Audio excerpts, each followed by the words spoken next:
కురుక్షేత్ర సంగ్రామం మూడవ రోజు వ్యూహాలు మరింత సంక్లిష్టంగా మారాయి.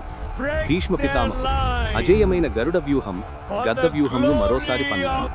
అపారమైన సంఖ్యాబలంతో పాండవులను నలువైపుల నుండి చుట్టుముట్టి నలిపివేయాలన్నది వారి ప్రణాళిక. కాని ఈసారి అర్జునుడి వ్యూహంతో పాండవులు అర్ధచండ్ర వ్యూహం క్రసెంట్ మూన్ ఫార్మేషన్ రచించారు. ఇది ఒక రక్షణాత్మక సి ఆకారపు వ్యూహం.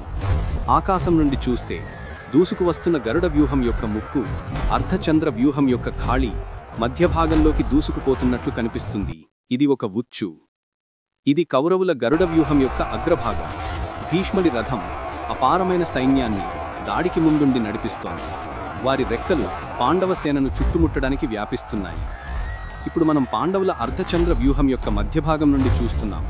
ఈ వ్యూహం యొక్క ఎడమ కొమ్ము వద్ద భీమసేనుడు, కుడి కొమ్ము వద్ద అర్జునుడు శత్రువు దాడిలోకి రాగానే వారిని చుట్టుముట్టడానికి సిద్ధంగా ఉన్నారు.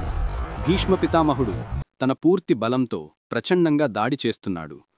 వ్యూహం యొక్క కొమ్ము వద్ద అర్జునుడు తన గాండీవాన్ని ఎక్కుపెట్టి ఈ భీకర దాడిని ఎదుర్కొని ప్రతిదాడి చేయడానికి సిద్ధంగా ఉన్నాడు.